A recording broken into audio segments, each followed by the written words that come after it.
What's going on, you guys? This is your boy RBG, aka the Random Black Gamer, bringing you another video on Marvel Tokon. It's been 8 months since I provided you guys with an update on this title, and that's honestly because I don't have much to talk about. Other than receiving a closed beta, we haven't really gotten much from the developers, and it's been a one-sided affair, with fans, particularly in the FGC, venting their frustrations to no avail. But it looks like that's about to change, and we have some things to go over, so stay tuned. Now, before we dive into today's topic, I'm going to give a special shout out to our sponsor, TesterUp. Have you ever felt guilty about spending hours playing games on your phone? Like you're wasting time that you could have spent being productive and earning money for it? Well, you're in luck, because TesterUp puts any of those negative thoughts to rest. It's the perfect platform that allows gamers and multitaskers alike to earn additional income. That's right, instead of playing games without any return, you make real money by testing games and apps, as the name implies. It's quick and easy to sign up and requires no prior experience. All you need to do is simply pick a task and start earning. I know you're probably saying to yourself, there's dozens of reward and loyalty programs out there, and not all of them can be trusted. But here's the thing, TesterUp is trusted by millions of users with high ratings on Trustpilot. Since you're doing it on your phone, you can play and earn whenever you want, wherever you want, meaning you can make extra side income while you're at your job during your lunch break. Once you rack up $20, you can get paid via PayPal in less than 24 hours of cashing out. So stop letting these games test your patience. Do the opposite, test them out and earn cold hard cash while doing it. You can do so by clicking the link that'll be provided at the very top of the description box below.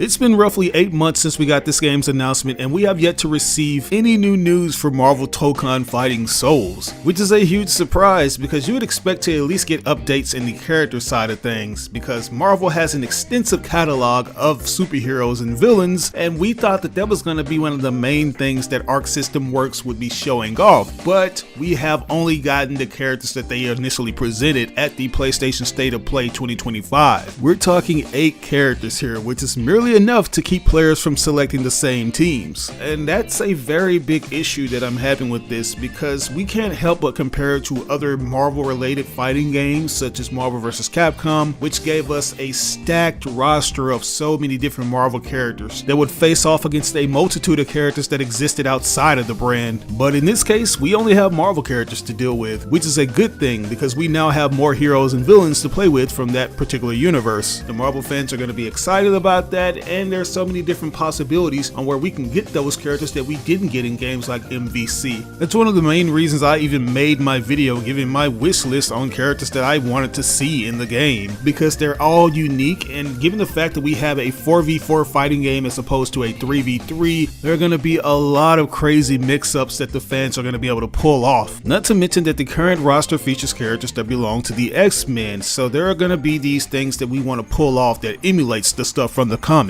But it's just strange that we don't have that many characters to play around with, and there haven't been any announcements, especially given the fact that the game is set to be released this year. That means that they have been cooking this thing up for quite a while, and you would think that they would just go all out with giving us characters, especially in the year of 2026. It was frustrating enough that we didn't receive any updates at last year's Game Awards, especially with all the issues we were having during the closed beta, like not having a practice mode for whatever reason and just being thrown into the online and expected to learn that way. But we did get a small announcement from the game's producers saying that there were going to be a lot of things that we could expect this year, and I'm hoping that we get that, and I have a nagging suspicion that we're going to be getting it quite soon, because I feel like there's something that we haven't really been thinking about, and that's the fact that this is a PlayStation exclusive. Like, this is a game that's being funded by Sony and PlayStation, and usually when it comes to their prioritized titles, they try to make it a point to showcase it when they want to, which is probably why we didn't see this game at the Game Awards last year, because PlayStation has made it a point to showcase it off at an event tailored to their particular games. And what I'm getting at is the fact that we could be seeing this at the PlayStation State of Play, which is right around the corner, guys. This is like next week on the 12th. If you remember, Marvel Tokon Fighting Souls was first announced during a State of Play presented back in June of 2025, with a playable build that was presented later on that month at the Tokyo Game Show. But for the the most part, Sony has always made it a point to keep things close to the chest until they unveil them at a state of play. And while it does feel like we've been moving at a snail's pace when it comes to getting news and details for Fighting Souls, I don't think anything compares to what we had to go through with Marvel's Wolverine. Like, you guys gotta remember, man, we got that game revealed all the way back in the 2023 PlayStation State of Play, and it wouldn't be until 2 years later that we would get a new trailer at the 2025 State of Play. But if things play out how I think they will, I think it'll only be less than a year that Marvel Tokon Fighting Souls gets their update. And from there, we'll probably get the official release date, as well as some new character reveals and some updates on what they're going to be changing based on all the player feedback, because there have been a lot of things that people complained about, such as the lackluster combo setups, which is going to be one of those things that they absolutely have to nail, because whenever we get these 3v3 and 4v4 games like we're going to be getting with this one, people expect us to have a lot of insane things to pull off. Like when we received the open beta, we were expecting this game to have some broken mechanics, like some infinite combos that we were going to pull off, but no, everything just kind of seems very safe. And if I'm going to be honest with you, it makes looking at some of these competitive matches very boring, which is why a lot of players in the FGC have essentially averted their gaze towards something like the Avatar game, because that title has been doing the total opposite. It's been giving us so many cool things to pull off in it that are continuing to surprise us. The same can be said for Invincible Versus, and I don't want to compare and contrast these games because they're all uniquely different, and I feel like at the heart of it all that at least the fighting game community is winning when it comes to all of these different titles that we're going to be getting. I think just the main thing that we're concerned about is the fun factor and the staying power, because I do remember the producers saying that they're going to be releasing characters for years to come, which lets me know that they at least have a roadmap out. Like I say, I just feel like they're restricted because the powers that be over at PlayStation and Sony, they're very methodical when it comes to their rollouts, even if it goes against what the players want, which are updates. But I do believe once we do get new details and a new build of the game, it's going to be good. It's going to be similar to what we had with Guilty Gear Strive, where everybody just thought that the game was very lame at first, but eventually over time, Arc System put in the work. They gave us update patches, which resulted in a better title than we initially got in the beta. But yeah, this is mainly on the side of Sony PlayStation. Above everything else, they're a publisher and a game manufacturing company. They're gonna make sure that they advertise their games accordingly to push those console sales, and unfortunately that means doing things outside of the realm that we would normally see with a fighting game developer, where we would get constant updates and character reveals similar to what we got with Fatal Fury City of the Wolves. Like, SNK has been going full throttle since they announced that game, and they have a lot more freedom to do so than Marvel Tokon Fighting Souls. I honestly feel like that since Sony was going to go about this rollout in a different way that's similar to the first party games that they have as opposed to a fighting game, they should have at least allowed the developers to present more characters to keep us satiated until we got a new update. Like, you're not going to convince me that Arc System Works didn't have even more characters than we initially got when they revealed the game. Like, there were probably a plethora of characters that are ready to be played, but for whatever reason they just went with 8. I'm not sure because the characters that we have now were more polished than the ones that we didn't get, but yeah, that was just not the right move to make. And I feel like going forward, Sony needs to do a better job of tapping on the pulse of what the fighting game community wants, because it's a completely different community than the one that usually waits for their single player story driven games. But with all that said, guys, that's going to do it for us today. How do you feel about this? Do you think that it was the right move to make, giving us 8 characters and then kind of letting Sony do their thing in regards to the marketing? Or do you feel like they should take notes from other companies like SNK when it comes to promoting their titles? Let me know in the comment section below. As always, I ask that you like or dislike the video. It doesn't have to be a thumbs up. You can give me a thumbs down if you want. But if you really enjoyed this video, I ask that you smash that hype button and share this video with all your friends and followers on all the different social media outlets. Sharing really makes a difference.